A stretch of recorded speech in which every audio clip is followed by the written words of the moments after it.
What's going on, everybody? Welcome to another episode of Off the Couch Boxing. I am your host, Rex Ruger, along with the Nicaraguan nightmare himself, the great Alexis Arguello Puppet. And I'm your other host, Frank Benji's, back with another episode. Yeah, and I'll tell you what, man, that Alexis Arguello Puppet has his share of knockouts. Plenty. Always looks like he's yelling at me, though. I don't know. Tonight we got a good episode, man, a fun episode, man. Certainly one that I'm looking forward to, man. If I'm not talking about the heavyweights, the other division right now that really gets the blood boiling and the heart pulsating is that 135-pound division. Amazing pool of talent down there, man. Amazing. And our guest tonight is one of the guys in that pool. In said pool. And I hope he's a guy that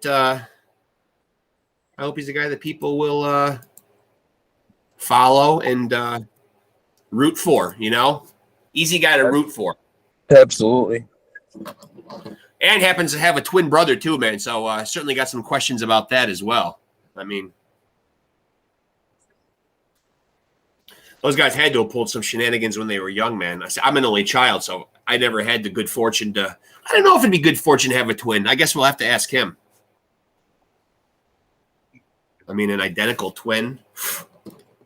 I don't know. Yeah, it's can go either way. Yeah, it sure can. But this guy, man, is and the odd thing is, of course, too, man, that his brother and unless something has changed, I believe they both fight at the same weight. But I mean, obviously, you could never think of a scenario where two brothers would ever fight each other. I mean, any combination of brothers that ever fought professionally, you know, during the same time frame, I don't ever remember fighting. I just don't. No, they never do. Yeah. Bump your gums for a minute here, man, and let me see, man, like where my man is at here, man. At the time of this recording, man, like we are a week away from the big showdown with Boo Boo Andrade and David Benavidez. Yep. 1 week out. Yep. About to see the Mexican Monster put in some work. Oh, and our guest is here right now, man. So why don't you shut up and let him do the talking for once, huh? Jesus Christ, what's the matter? Are you going to yammer on all night? We'll get him in here, man. Where is he? Yeah, we want to hear from him, man, instead. Just got to get him with his camera on. We'll get him. Hey, how's it going, Chan? It's going good. How you guys doing? Awesome, man. So glad you did this, man. If I'm not mistaken, and we talked, you know, prior to this, though, man. You're currently in training camp right now? Yes. Out in Nevada? Yeah. Poor guy. He's out there in the hot weather, man, and we're freezing here in upstate New York. I gotta go back to Canada after this fight, so I'm gonna be touching the cold weather soon. Yeah. So first of all, man, you're at 135 pounds. Yeah. An amazing. We were just talking about it before you came on. An amazing pool of talent. One of the more exciting divisions in boxing right now. First of all, we're on the heels at the time of recording this of a showdown with Shakur and Edwin De Los Santos the other night. What was your assessment of that fight? Like, my opinion is that I actually always felt like I before I say this, I'll make a statement. I always used to say there's guys who box, and then there's fighters who box. You know what I mean?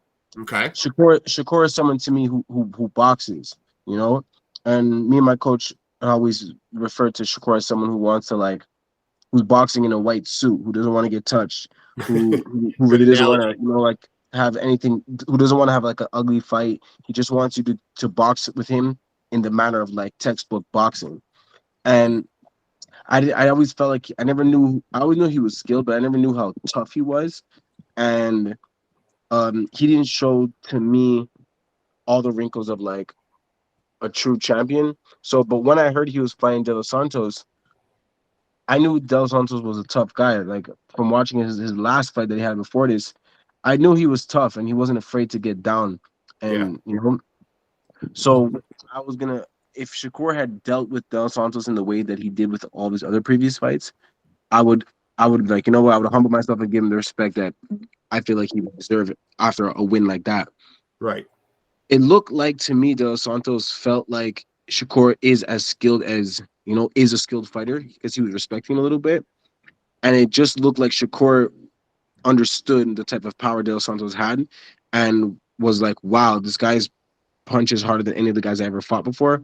And I don't want to get hit by him. Meaning, like, when someone stands at if someone stands on a very tall building, right? And you walk to the edge of it, your instincts are going to tell you you're in danger. Right. And I feel like that's the situation that Shakur was in. Dos Santos, I don't think there was deserved any winner, to be honest. Because if they deserved the winner, in my opinion, my argument would be, what did Shakur do in order to win the fight? Right. Exactly. You know what I'm saying? Yes. And I feel like, although Dos Santos himself didn't take enough risks or push the pace enough, that's like putting all the pressure on him, because there was moments where you could see where he's trying to make the attempt, but then the types of leaps that Shakur is taking back, already he's a defensive fighter. Right. And he's fighting defensive. You know what I mean? So yes. I also don't believe that it's De Los Santos's problem to bring the fight necessarily to Shakur. Shakur is supposed to be the new face of boxing, quote unquote. He's supposed to show us that's something. why. Exactly. So the expectation on him to do something is greater, because he's the guy. Like, look, at the end of the day, to me, I feel like fighting Shakur now, he used to be like, no one wants to fight him, but in my opinion, the only fear that people will have to fight you is that the fact that you can get away with not fighting and still win. Yes.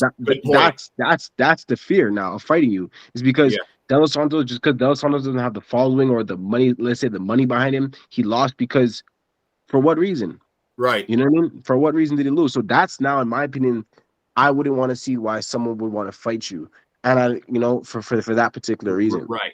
And also the big payoff there is, with the face of boxing, is landing those big pay-per-view fights that everyone wants to land. And that doesn't make for a fighter that's people are going to shell their money out to watch. Yeah. And it was a really boring fight. Like me, I like Dos Santos. Like, I respect him as a serious fighter, and I'm like, okay, Shakur's someone that I could potentially fight in the future as well. So let me watch this to see like both of their reactions to each other. And it was so hard for me to watch to be interested in watching at that point, But I kept watching for the possibility and hope that something would potentially turn out of the fight, but nothing transpired. And like, I feel like there's a difference between I always say, like, there's a difference between a guy boxing. There's nothing wrong with being on your back foot. I like to be on my back foot too. Yeah. There's nothing wrong with that. If Shakur was in there throwing combinations, punching, letting his hands go, and Del Santos just couldn't touch him, that's a different story. Yeah. No one's ever complaining about saying that he has to knock everyone out. We're not saying that. But then you got guys like that at that level. He'll say, like, I think they said congratulations on your performance, and in the interview they said congratulations on your performance, and he said, don't congratulate me on a bad performance. Yep. Yeah. So this is what I'm saying. It's almost as if, like, your demeanor is super upset with yourself, but you won. Yeah. Floyd Mayweather, when he'd win, even though the crowd wasn't always too pleased with how he won, he never was really disappointed in himself. And the two fights against, it was Castillo, Corrales, and Maidana were the two fights where people thought he lost. He rematched them right away. I think that fight should be a rematch, because, like, who does he fight next, and is he able to use the fact that I'm a bigger name? So, like in terms of, like, oh, I'm getting paid more because I'm a bigger name. It's like, at this point, it's going to be up for now. Anytime Shakur fights someone, you're going to say you're a bigger name, so you deserve more money. But now it's up to the opponent to, it's like anyone that fights Shakur, I feel like, is on a super back end, because they're going to have to take less money than him. He's not going to be the one who's pushing the pace. And if by any chance if he decides not to fight, he's still going to win. So That's an ultra disadvantage. Not only you're taking you're taking a lesser pay. So it's like, in a way, it's like good thing Frank Martin didn't fight him, because you would have lost, because you couldn't touch him because he didn't want to fight. You know what I mean? I think what we're all agreeing here is a message to insomniacs out there: go to YouTube, watch Shakur's last fight if you're having trouble sleeping. Problem Yes. solved. Especially for them to put that boring of a fight on a school night. How dare they? No. A Thursday night, for God's sake! I got work in the morning. You got things to do Friday morning. I got shit to do in the morning. Yeah, I got a job. Jesus, man. I mean, and thank God. I mean, I couldn't have lived with myself if I would have shelled out hard-earned money for that. I don't know. Yeah, exactly. Me too. I had no choice to try to find a way to stream it, because I was just like, wow, and again, like, now I feel like for a fight, like, people keep talking to him about Tank and everyone, and I saw even a post saying something like, I don't know if it was a tweet or something, that he had posted that he would beat Pacquiao in his prime. And I'm just like, after a performance like that, there's if you look at any of the great, if once I become world champion and I achieve all that I achieve, maybe only then will I see if I'm worthy enough to compare myself to the great fighters back in the day. Right. Because all of these fighters today comparing themselves to the fighters back in the day, it's like, how dare you? You go back and look at Floyd Mayweather in the beginning. You go look at Pacquiao. You go look at Sugar Leonard. You go look at all those fighters that we consider great. Right? Yeah. All the ones that are already considered great. Look, even if they lost, the performance wasn't a bad performance. Yeah. Even if they lost, it was still a fight worth seeing. You know what I mean? Especially being bold enough to compare yourself to Pacquiao. I mean, 8 weight divisions is incredible. Well, and two, he would not have beat Pacquiao in his prime, because Pacquiao would have done what De Los Santos didn't do and cut the ring off. Stop on the gas. Yeah. And you wouldn't have been able to just keep skating out of the way all night. Yeah. Yeah, and that was Manny's game. My questions to Shakur, if he wasn't afraid, okay? Let's say he wasn't afraid. My question to him would be like, okay, let's say, like, see how Devin Haney is like a fast fighter. He's good with his feet, right? But that day, let's say for some reason he had a day and he just wasn't on his feet. Then the excuse was, yo, my legs weren't there. Okay. Right. The stigma behind Shakur is that he has great IQ. That's what people know Shakur for. He's a great boxer, because Shakur doesn't move his head left and right. He doesn't slip side to side. He backs up, and he knows his distance. And he has great IQ. He just knows what to do when to do it. So where was his IQ then? Right. If he wasn't afraid, it's not like I said, your leg. If he's super fast and all of a sudden his legs weren't there that day. Okay. If he's super strong but he just couldn't knock him out, then okay. But then where does his IQ go? Yeah. You know, right? Because you would think he wouldn't lose his counter punching prowess. Yeah. How do you lose your like, his brain was working? Scared to open up. Who are some of the guys at 135? If you could put your, imaginary promoter hat on right now, I mean, come on, Chan, let's start a little trouble while we're here. Who are some guys that you'd like to, who are some guys that you'd like to get in the ring with? Definitely. I always say this. The most easiest I feel like is Pitbull Cruz, to be honest. Okay. There you go, Pitbull. Right here on Off the Couch Boxing. Chan's calling you out. Yeah, stylistically, because I'm a big critic. I'm a big critic in life. You know what I mean? When it comes to things, and I feel like I critique myself. This is one of the reasons why I know that I could do the sport. I'm not saying that I don't have a lot to still go through to get to where I need to get to. I have a lot of work to do, but I know that within myself I could do it. But when I look at his style, the style of Pitbull Cruz, it's like anyone who could box would be able to beat him. Tank beat him by boxing him.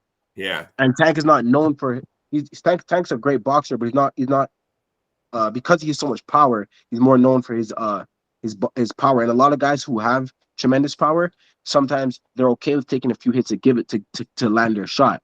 Whereas a guy who like myself, who more on the boxing end, not that I don't care to take a hit, but I'm gonna do what I can to take the least hit and still execute what I need to execute. And someone like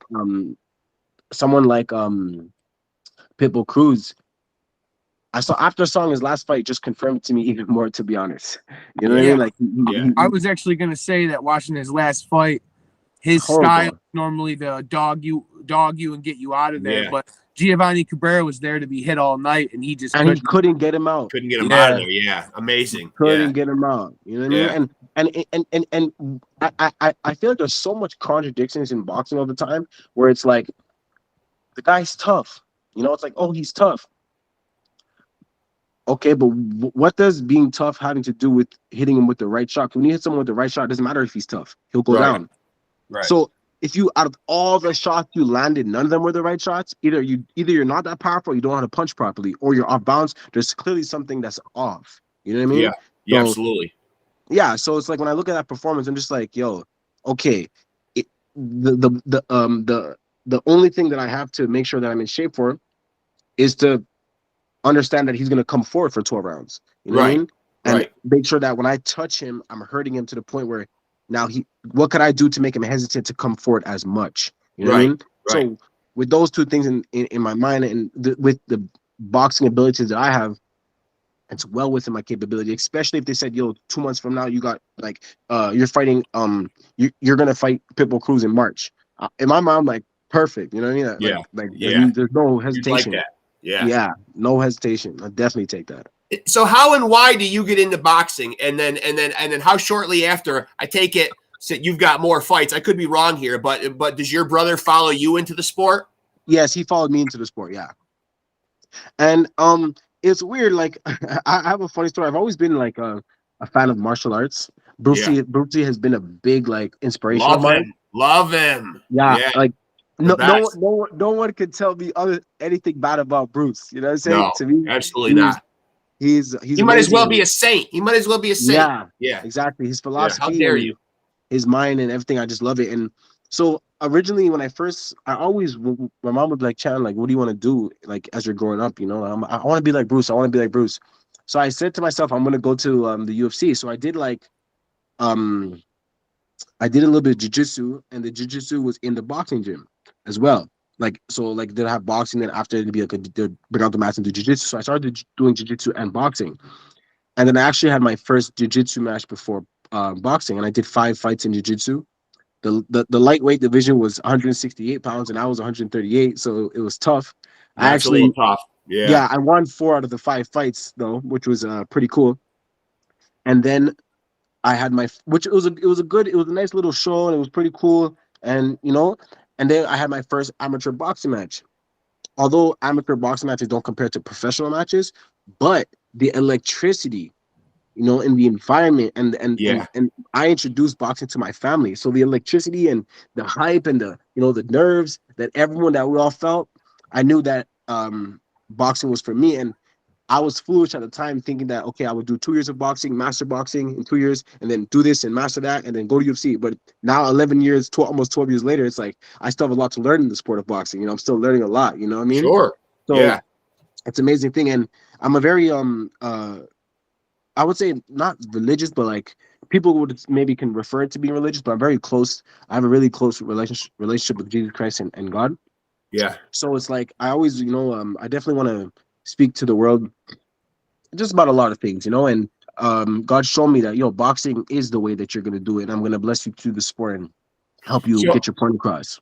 I'm interested in you bringing that up though, because spirituality in sports comes up a lot, but yes. how do you take spirituality and that relationship that you're talking about and apply it to boxing, and how do you see the spiritual side of yourself being an asset when you're fighting?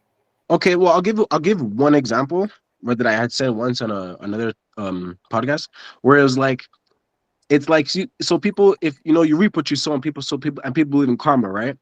So in my mind, it's like, if you were a bad person, you're doing the wrong. Karma for any fighter knows when you're fighting. You know what I'm saying? So if karma's gonna get you on any day, it's gonna take its sweet time and just wait till you get in the ring, and you might just get nicked and you could fall. Right. So when we train, I feel like when we train, to train at a high level, and I think I can speak for all athletes in this particular dynamic, where it's like this aspect where it's like when you train at a high level, you go beyond your physical self naturally, Because when your body is telling you to stop, where are you drawing energy from? Right? We prove it to ourselves many times, even though we're exhausted and you get 3 more rounds, 4 more rounds, 5 more rounds, one more. So where does the energy draw from? You know, it could draw from emotional inspiration.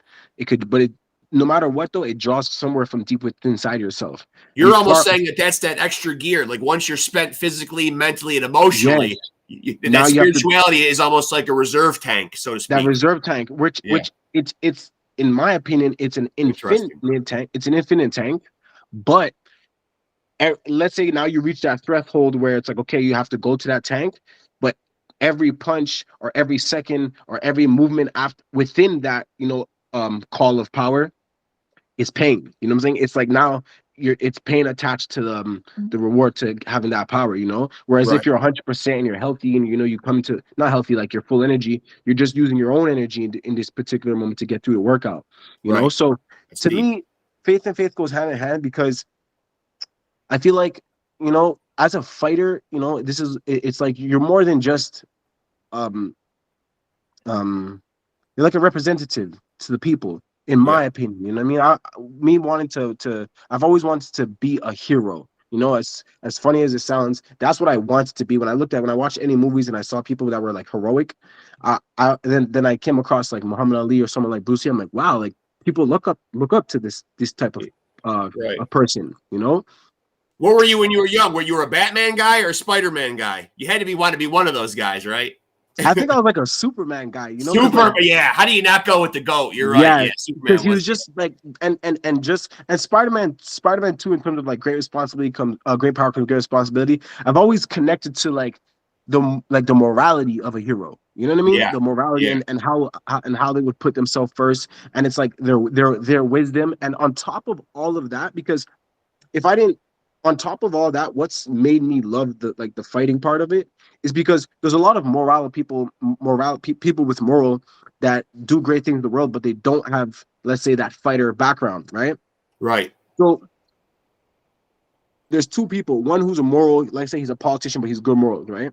He could probably speak to a lot of people and get a lot of people on his side because what he's saying is right. But then let's say you have a guy who's like Muhammad Ali and he's moral. It's like a lot more people are drawn to him because he walked a path that most people can't walk. Yeah. Yeah. He's living like a warrior. Yeah. You're going to listen to him because it's like, wow, he's already the guy who's just a politician who's moral. It's like he lives a regular life. Right. You know what I'm saying? Right. But the person who's actually fighting life, because I always say we're all fighters in life to a certain degree. You know what I mean? We all face adversities. But when you're talking about like a fighter, like a boxer, or anyone in a combat sport who adds adversity to their life, is like, whoa, what this person's saying, especially when you can resonate with it to be true. Because just because you're a boxer doesn't mean you say truth. But when you're resonating with someone that is saying truth, plus he has these accolades behind who he is, it just stands out a little different, Right. Who is the face right now? Getting back. Oh, go ahead. Go ahead, man. I want to ask him something. So since you're in camp right now, I'm curious to know, you're doing all the workouts, you're running through, you're doing your road work, you're doing everything you do. What's Chann's least favorite thing to do? And on the flip side of that, what's Chann's favorite thing to do? In training wise? Yeah. Good question. Does anybody like to run? Maybe people do enjoy it. I actually like to run. I like to run because I always meditate when I run too. But to be honest, what's my least? Because it's weird. I love it all, but I hate it all at the same time too. Yeah, love hate. Like it's weird. There's not one thing that's like sparring is always fun, and then sparring is always intense. At the same time too, especially out here in Vegas. And then it's like running is nice, but then getting out of the bed to go run it isn't. And it's weird. Like I said, it's there. I think they go hand in hand with the love and hate. Yeah. So it's just a give and take. You couldn't. The give and take. Because no matter what, after as much as I hate it, when I'm done and I get through it, I'm like, oh, but that was amazing. I want more. So it's that energy, that uplifting energy. Yeah, exactly. Yeah. Now, who do you feel like right now? Are the guys in the 135-pound division that you'd like to run down there, or that need to be chased down? You know, are there any guys that you view as the top? Because it's a really, like I said at the top of the interview, really a loaded division. You got Keyshawn Davis, Frank Martin. You know, you mentioned Pitbull, Shakur is there. You know, I mean, there's a wealth of talent there. Is there one guy that's out ahead of that pack? That's like, let's say the best.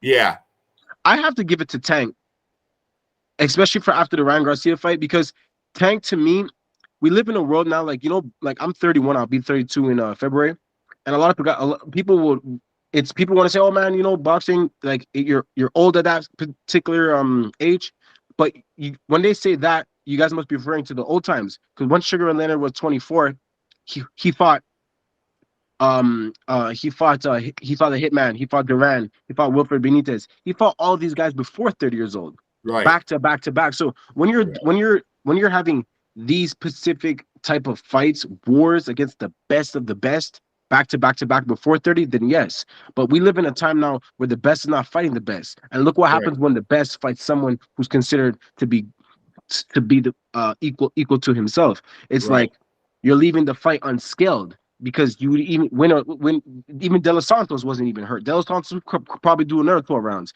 So I feel like the difference with everyone else, even though no one is fighting each other, I have to say, especially with Haney leaving the division, I have to say Tank's the best because he's putting everyone away. Yeah, you know what I mean? Yes, so a big way. It's like if everyone is, let's say, like being shy about fighting each other, but everyone is winning. Okay, well, now it comes down to how is the individual winning. At least Tank is knocking them out. You know what I'm saying? At least. So I have to give it to Tank, to be honest. And I like Tank's. I always say, because I always have like a warrior mindset, you know, because see the guys that I'm beating now. Technically, I'm supposed to be beating them until I get, like, you know, that true test. So to me, the true test, how many fighters have fighters on their resume that are worthy of defeat? You know what I'm saying? Just because you beat 20 guys doesn't mean all guys you can brag about beating. I mean, you know what I'm saying? So how many fighters are worthy of defeat? I personally don't feel like I fought one dude from Colombia where I have to say he was worthy of defeat because he pushed me to the test, and his record wasn't the best, but he came to fight, he came to win, and that fight brought me to another threshold. You know what I mean? Yeah. So as Greg Haugen said, you don't want a list of Tijuana cab drivers on your resume. Yeah, exactly. You know, you only get credit for certain fighters, and those fighters are worthy of defeat. So Tank, I feel like, you know, I give him a lot of respect because when I used to watch him fight in the beginning of his career, and he was chilling with Adrian Broner a lot, them times he didn't really seem too focused. You know, he didn't really seem like his lifestyle was about the gym and about his craft. But now he seems, to me, as far as boxing goes, a little bit more hungry. He understands who he is. He understands his position in the sport, that he has a responsibility to perform. You know, as for fighters, to the people who pay the money, there's a small responsibility. I'm not going to go say, get your head knocked in and fight for the fans, but there's a responsibility that we have to make sure that when we show up to fight, we understand the assignment. You know what I'm saying? Like, that's what we're getting paid to do. You know what I mean? So I gotta say, go ahead. I think it's fine that you say that, guys. Like you're saying, like you have a low amount of fights and you're fighting guys that you're supposed to be beating. And I think it's fine when you say that as a fighter. But I think, like, us as fans, like, I don't think we should look at any guy who steps in between the ropes and fights as a guy who's not worthy of defeat, because we don't step in there and fight. Yeah. So, like, the average man can't just do it. cab driver idea makes sense, but in the big scheme of, like, being a fan, it really shouldn't, I don't think. But it really does. You know what Respect any man. Yeah. It's a double-edged sword. I agree with you, but it's a double-edged sword because, you know, when they say the customer is always right. Yeah. Who's the customer in boxing? Right. That's true. Yeah. That's a good point. You know what I'm saying? So to a certain degree, like you said, like, do you want to see, just because you don't box, does that mean do you want to pay $100 to see Shakur fight the way he fought for the rest of his career? No, I would never buy it. And you're not wrong. You're not wrong for that opinion. You know what I'm saying? Yeah. And speaking to your earlier point about being 31 years old, though, you know, earlier today we had Cassius Chaney on, and 36 years old. you know, he feels like you know, he's really at a great point in his career. You know, and obviously we saw Bernard Hopkins successfully, you know, into his 50s. I mean, George Foreman coming back to win the heavyweight championship at 45. So anything is possible. I think I think the great part of having those extra years, those extra go arounds the track, are they help you make a better fighter up here. I think also we're starting to see that more. Like I think it's more of the norm for guys to be early to mid 30s and just getting started, kind of. Yeah, exactly. The Eastern European guys seem to take their time. Like a guy like Lomachenko just got to 20 professional fights and he's 35 years old. Yeah, it's like, wow, you know, it's true. Yeah. So it's true. So there's got to be, speaking of shenanigans, there's got to be some shenanigans that you and your twin brother have pulled. What's the craziest thing you guys have ever done as twins? We've ever done as twins. I mean, are you guys dead ringers? Can you pass for each other? We can, but we're actually born fraternal, but we look identical. So it's like, that's the special thing about us. Okay. But we've actually never really done too many shenanigans. Like I'm most like, when I was at work, I told him to go speak to my boss about going home, you know? And he went to go talk, and then I came upstairs quick and my boss, he just turned red in the face and he was just laughing because he didn't know that I had a twin at the time. Or for instance, like my brother was working with someone at UPS once, and the guy must have not known my brother was the twin, and I was walking the street, and you know, like black people as a culture, something when we don't have to know each other to say like hi out of respect, you know, sometimes. Right. And then one time I was walking on the mall, and this black guy was walking past me, and he's like, yo, what's up? So I'm just like, what's up, you know? But I was like confused, and my expression showed that I was confused. And then apparently he went back to work and was like, yo, Trevor, that guy, he acted cool at work, but he acted like he didn't even know me when I saw him, you know? So it was very funny, you know? Now, obviously, I was mentioning 2023 in our last interview was chock full of amazing fights this year. We finally got to see some really great fights. The one particularly that stands out in your particular division that was a very polarizing decision was the aforementioned Lomachenko versus Devin Haney. What did you make of that fight? It was very close. It was very close, very, very, very close. I personally think that it's like, it was so close to the point where it's like, sometimes fights got to be measured in like, there's so many different ways to measure fights, but it was so close that it's like, because everyone is so close, it's like, yo, it comes down to who looks like they won the most at the end. You know what I'm saying? Yeah. Like, even it's like, it's because you could score it how you want to score it, and ultimately the judge are the one that the judges are. So if they score how they scored, whoever put them in position, hey, we chose them as judges, so we gotta respect that. But when you watch fights, it's like just for instance, for an example, see like the first fight with Deontay Wilder and Tyson Fury. Yeah. Even though people say, wow, Tyson, that fight wasn't a draw, Tyson Fury outboxed him. But Tyson Fury wasn't outboxing him like, and it was like a clear domination. He was outboxing him very carefully, and to the point where not much was happening, and then something dramatic happened, and the only person who made something dramatic happen was when Wilder knocked him down. Right. So if we were to look at that fight as a street fight, who won that fight? Right. We're probably gonna say, yo, Wilder won because he dropped it. You know what I mean? Right. You're not going to get up from those punches, so right? There still needs to be a level of rawness that has to go into judging, I feel like. So when I look at the Lomachenko-Haney fight, it's like it's so close, but then when we're coming to the end of like 11th and 12th, it looks like Loma's doing more. Right. You know what I mean? It looks like pulling it away. You know, I think if I remember correctly, my scorecard was 116-113. Yeah, very close. One round. Yeah. Extremely close. I had it 7 rounds to 5. Yeah, extremely close. Yeah. So we talked about Pitbull Cruz. Actually, Chan, you've given us an exclusive and called him out right here, which has been amazing. And and we just talked about Loma. Let me throw a couple other guys and just kind of give me like your first impressions of these guys in your division. Frank Martin. I knew you were going to say him. To me, he's a southpaw. Like I said, I'm a big critic. I feel like he's good at what he does, but he's not able to do a lot, in my opinion. Limited. Like, I don't feel like he's super versatile. I think he has decent power. He has decent speed. He understands boxing. and he's good footwork. The best, the most, let's say, like, versatile thing that I saw from him is how he'll pivot around someone. That's like Yes. the most unique thing that I see about him. You know, Yeah. I'm like, okay, he got a little something going on there that's a little tricky in a way, but outside of that, he's very basic. How about the businessman, I think Keyshawn Davis?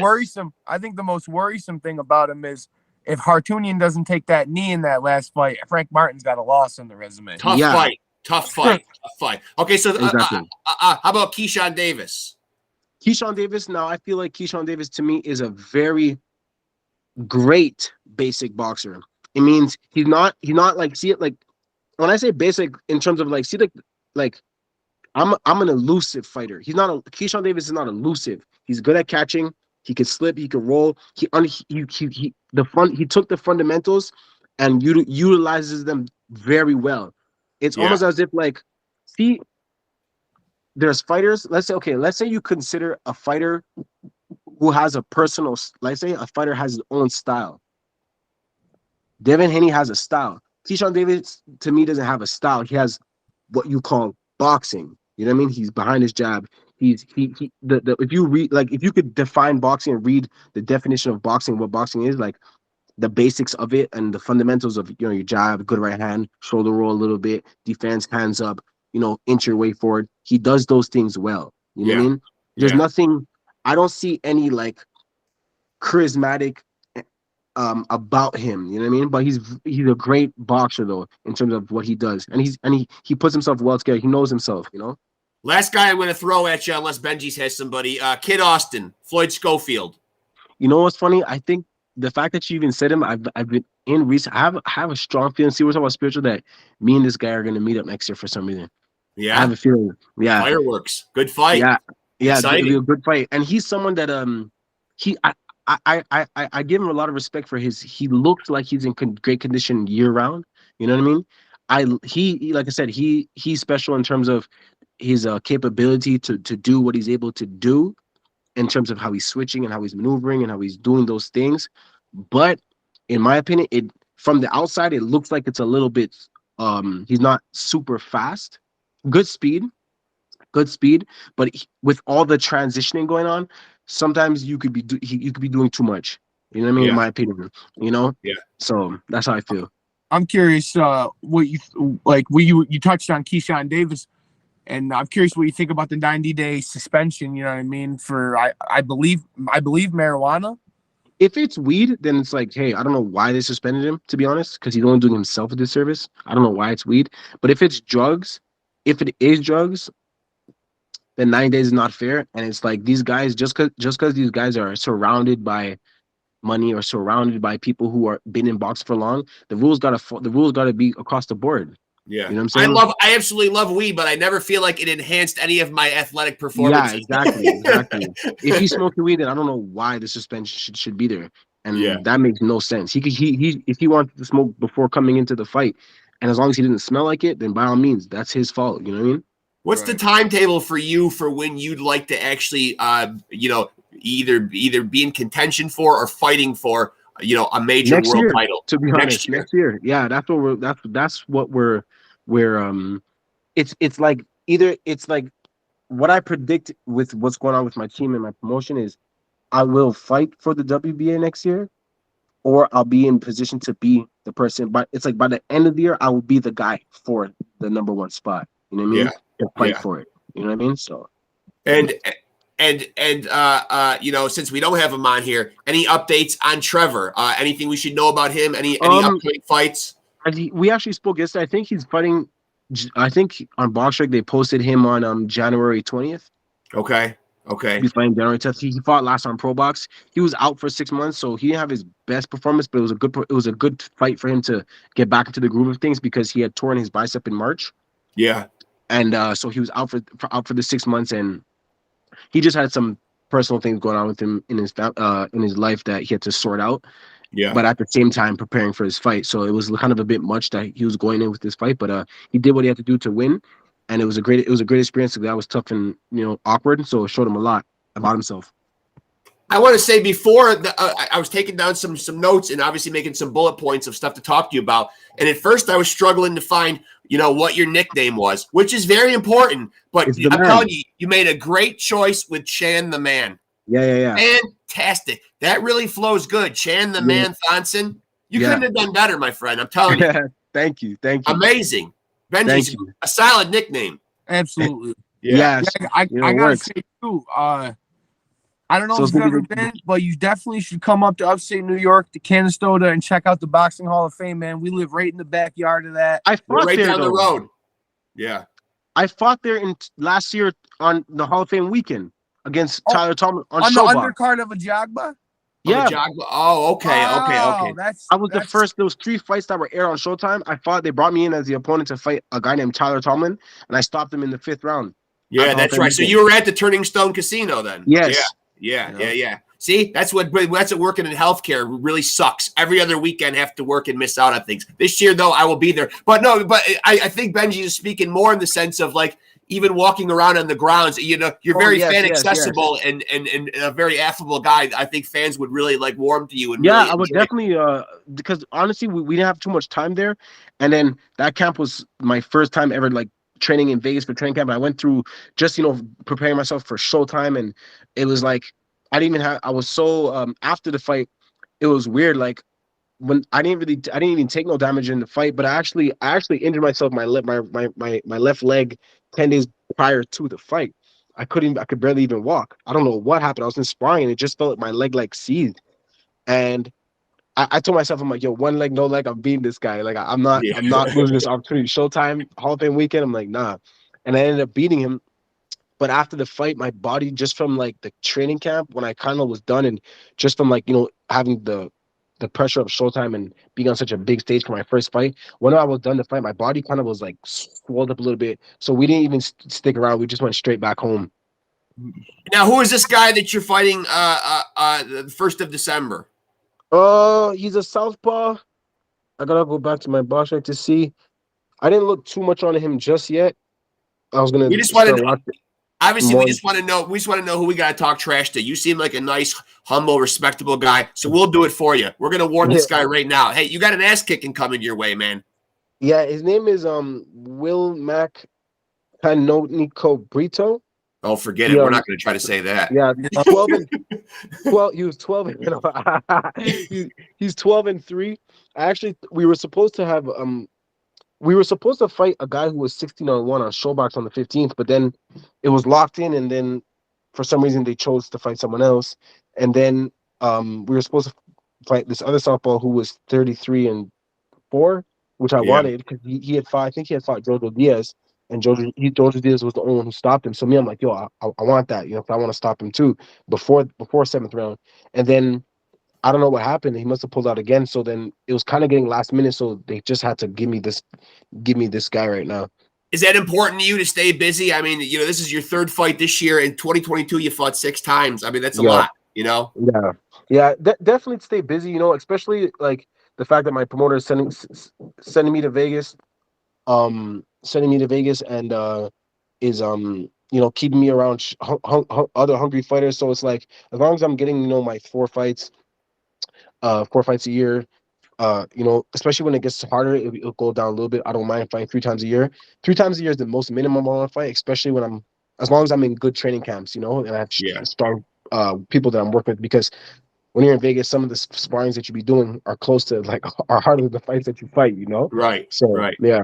So before we let you out of here, Benji's, we got to ask him to go, the number 1 question, right? Go ahead. You want to fire it at him? We ask it to everybody, and we're going to ask you too, man. Who's your GOAT? Sugar Ray. Sugar Ray Leonard is your GOAT? Yeah. Outside of Muhammad Ali, because I love Ali, because he's my heart, but Sugar Ray Leonard. So that goes hand in hand with the other question, which was the one I thought you would say, but that one was a good one too. Who won the fight, Marvin Hagler or Sugar Ray Leonard?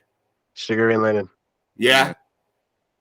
So there, we got one back for Sugar Ray Leonard. We've been having a lot of guests. We've been having a lot of guests. Everybody said Hagler, man, but we both had it 115, 113 Sugar Ray. I met Sugar Ray Leonard too. My brother was fighting. Oh no, was that my brother was fighting at in Ottawa, and it was a big show, and he was a surprise guest.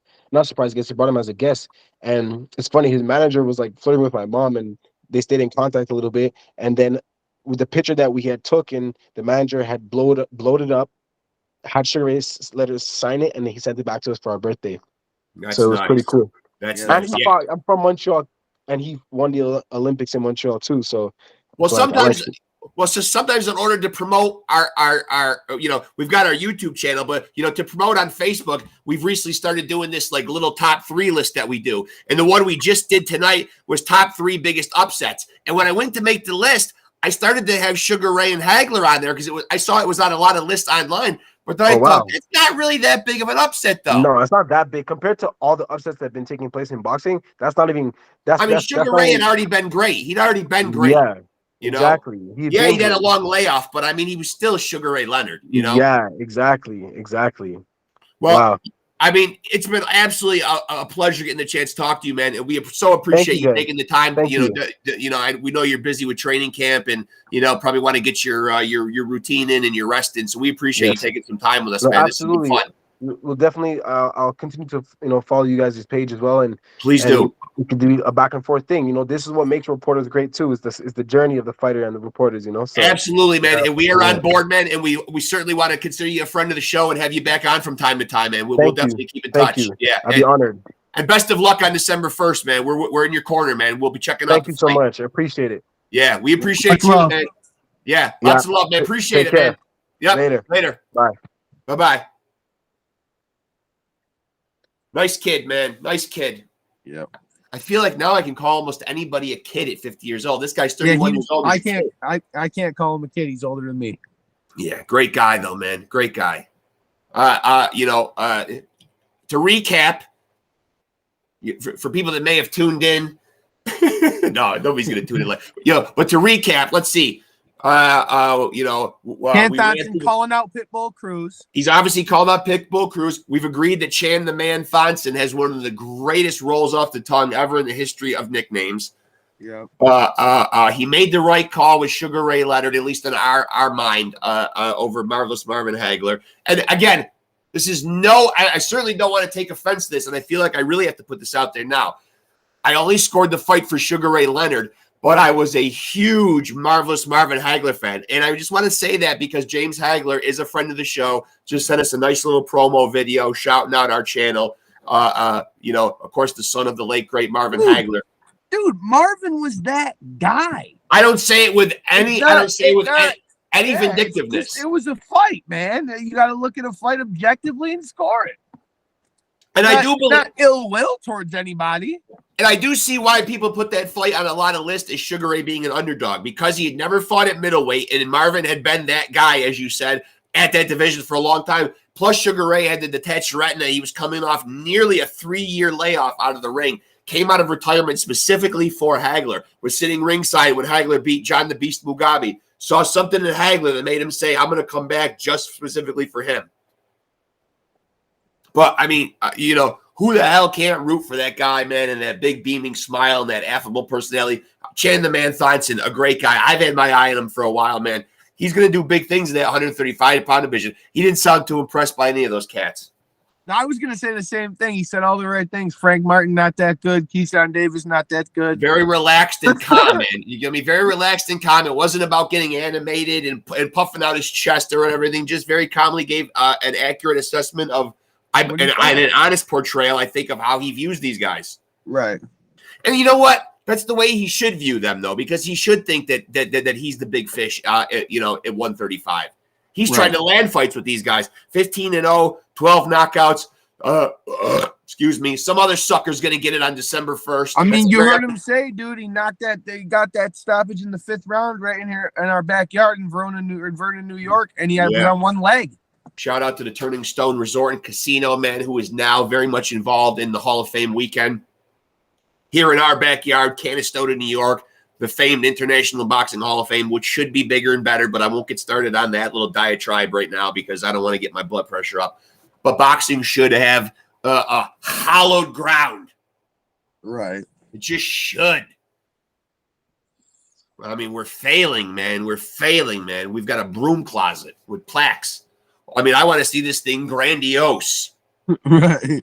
You know what I mean? Like big and celebrated. Statues of fighters. Some rings. Yeah. I mean, some rings in there, some fight movies, some reel-to-reels playing. Make me feel like wax figures. Throw some sweats. Throw some sweat socks in every corner. I want to smell it and live it. Robes and gloves from big fights. And don't clean them, don't wash them, nothing. Throw them right in there with the hand sweat and the funk and everything. Some wrestling boots, all that. I'm wrestling, but boxing boots, all that good shit, man. And for God's sakes, start putting the right people in. Again, why isn't Shannon the Cannon Briggs in there? Let's go, champ. Giving him a shout out. Gonna start really putting the squeeze on him, man, to come on the show. He owes me an interview. It's that time for me to quote our great American poet. Yeah, some of us got to work in the morning. And say, I can go 15 seconds with anything. Yeah, Alexis Arguello agrees with that. Again, he's pissed off that he didn't. That I had a question of his in there, but we didn't get to it. Too much stuff to talk about, man. Too much stuff. Kid had a lot to say, man. I'm not going to interrupt him, dude. He had shit to get off his chest. So thanks again to CHANN. You better be careful though, because you're gonna wake up with the Nicaraguan nightmare at the foot of your bed. Yeah, he's gonna go all Chucky mode on me. I know, I don't want that at all, man. But big shout out and much love joining us from training camp in Las Vegas. CHANN the Man THONSON, who's about to put in that work on some poor schmuck on December 1st. I feel sorry for that guy, and I believe the CHANN THONSON Roadshow rolls on. Yep. Here he comes, 135-pound division. If we can't pronounce his last name, boxing ain't progressing him. No, that's true. That's true. And you heard it here first, an off-the-couch boxing exclusive, unless I go find another CHANN THONSON interview where he called out Pitbull Cruz. But as of right now, we're going to report it as an exclusive. Pitbull Cruz, you heard it from the man himself. Literally the man. CHANN the Man THONSON is looking for you, man. You got to come see him. You got holes in your game, buddy. You got holes in your game. You sure do, man. And on that note, I will end this episode the proper way and let all of you know, kids out there, bring your ear close and listen to old Papa Mark here, man. Uncle Rex. Either or. Take your pick. I want to let all you guys know that if you want to be a champion, then you've got to roll with the champs.